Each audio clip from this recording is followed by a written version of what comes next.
आज स्वामी विवेकानंद जयंती के दिन चांसलर मर्ज का भारत में स्वागत करना मेरे लिए विशेष प्रसन्नता का विषय है।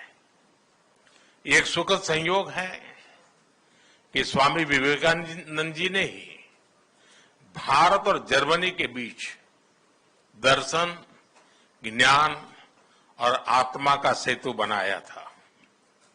आज चांसलर मर्ज की यह यात्रा उसी सेतु को नई ऊर्जा, नया विश्वास और नया विस्तार प्रदान कर रही है।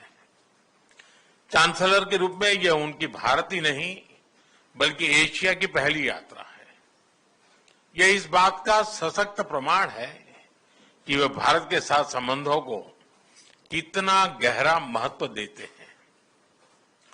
उनके पर्सनल अटेंशन और कमिटमेंट के लिए मैं उनका बहुत बहुत धन्यवाद करता हूं। भारत जर्मनी के साथ अपनी मित्रता और साझेदारी को और सुदृढ़ करने के लिए पूरी तरह से प्रतिबद्ध है। गुजरात में हम कहते हैं, आवकारो मीठो आपजे रे, यानी स्नेह और आत्मीयता से स्वागत करना। इसी भावना के साथ हम चांसलर मर्ज का भारत में हार्दिक अभिनंदन करते हैं। फ्रेंड्स, चांसलर मर्ज की ये यात्रा एक विशेष समय हो रही है। पिछले वर्ष हमने अपने रणनीतिक साझेदारी के 25 वर्ष पूरे किए और इस वर्ष हम अपने राजनयिक संबंधों के 75 वर्ष भी मना रहे हैं। ये माइलस्टोन्स केवल समय की उपलब्धियां नहीं है, ये हमारी साझा महत्वाकांक्षाओं, परस्पर विश्वास और निरंतर सशक्त होते सहयोग के प्रतीक है। भारत और जर्मनी जैसे देशों की अर्थव्यवस्थाओं के बीच करीबी सहयोग पूरी मानवता के लिए महत्वपूर्ण है। बढ़ते व्यापार और निवेश संबंधों ने हमारे स्ट्रेटेजिक पार्टनरशिप को नई ऊर्जा दी है। हमारा द्विपक्षीय व्यापार अब तक के अपने सर्वोच्च स्तर पर पहुंच चुका है और $50 बिलियन के आंकड़े को पार कर गया है। 2000 से अधिक जर्मन कंपनियां लंबे समय से भारत में मौजूद है। ये भारत के प्रति उनके अटूट विश्वास और यहां मौजूद अनंत संभावनाओं को दर्शाता है। आज सुबह भारत जर्मनी सीईओ फोरम में इसकी जीवंत झलक दिखाई दी। फ्रेंड्स, भारत और जर्मनी के बीच टेक्नोलॉजी सहयोग प्रति वर्ष मजबूत हुआ है और आज इसका प्रभाव ग्राउंड पर स्पष्ट रूप से दिखाई देता है। रिन्यूएबल एनर्जी के क्षेत्र में भारत और जर्मनी की प्राथमिकताएं समान है। इसमें सहयोग को बढ़ाने के लिए हमने India Germany centre of excellence स्थापित करने का निर्णय लिया है। ये नॉलेज, टेक्नोलॉजी एंड इनोवेशन का साझा मंच बनेगा। हम क्लाइमेट, एनर्जी, अर्बन डेवलपमेंट और अर्बन मोबिलिटी जैसे क्षेत्रों में मिलकर नई परियोजनाओं को आगे बढ़ा रहे हैं। ग्रीन हाइड्रोजन में दोनों देशों की कंपनियों का नया मेगा प्रोजेक्ट भविष्य की ऊर्जा के लिए एक गेम चेंजर साबित होगा। भारत और जर्मनी सिक्योर, ट्रस्टेड और रेजिलिएंट सप्लाई चेन के निर्माण के लिए मिलकर के काम कर रहे हैं। इन सभी विषयों पर आज किए जा रहे एमओयू से हमारे सहयोग को नई गति और मजबूती मिलेगी। फ्रेंड्स, रक्षा और सुरक्षा में बढ़ता सहयोग हमारे आपसी भरोसे और साझी सोच का प्रतीक है। रक्षा व्यापार से जुड़ी प्राथमिकताओं को सरल बनाने के लिए मैं चांसलर मर्ज का हृदय से आभार व्यक्त करता हूं। हम रक्षा उद्योगों के बीच सहयोग बढ़ाने के लिए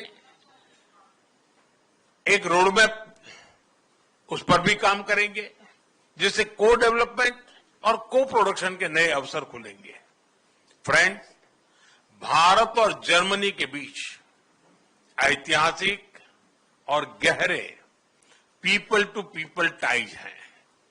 रविन्द्रनाथ टैगोर की रचनाओं ने जर्मनी के बौद्धिक जगत को नई दृष्टि दी।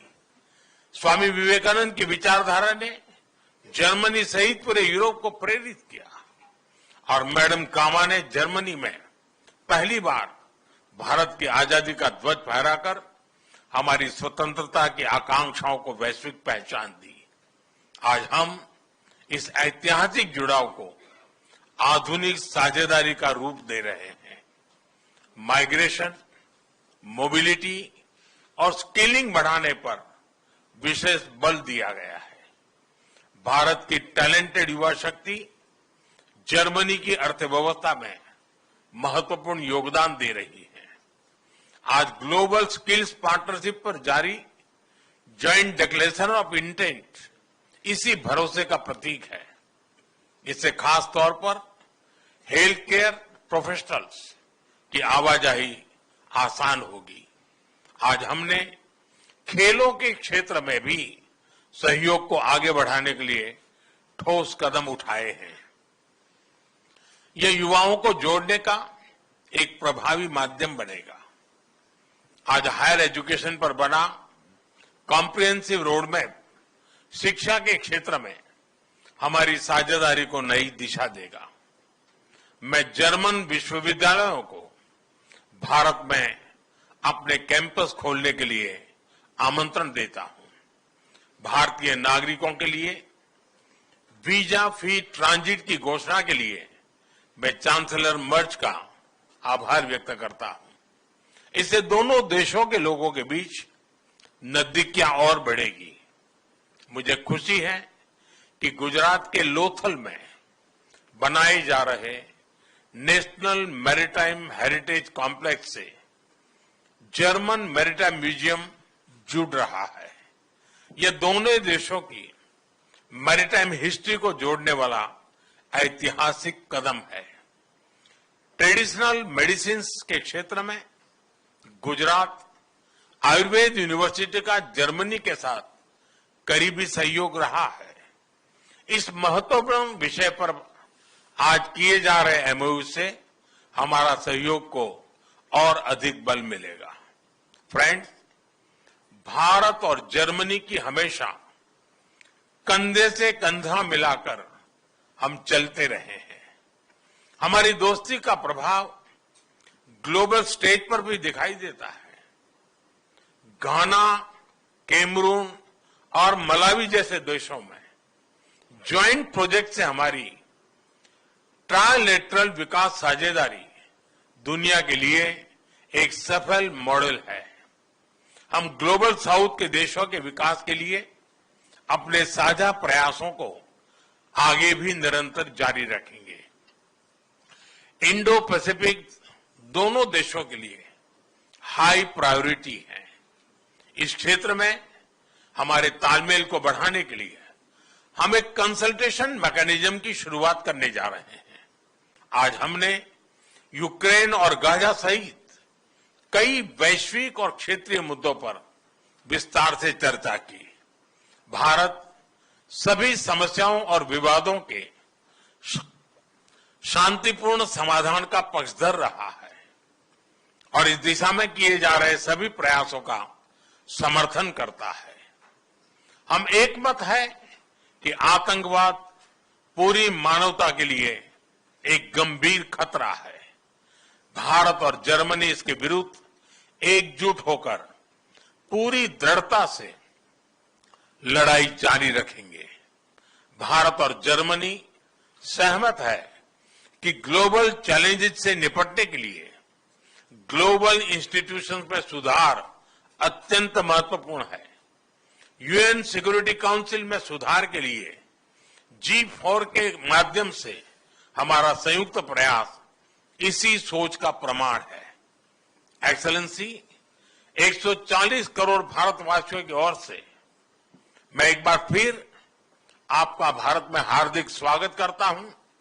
मुझे विश्वास है कि आज की चर्चा भारत जर्मनी साझेदारी को नई ऊर्जा और स्पष्ट दिशा देगी। आपकी यात्रा, आपके व्यक्तिगत जुड़ाव और भारत के प्रति आपकी गहरी मित्रता के लिए मैं आपको हृदय से धन्यवाद करता हूं।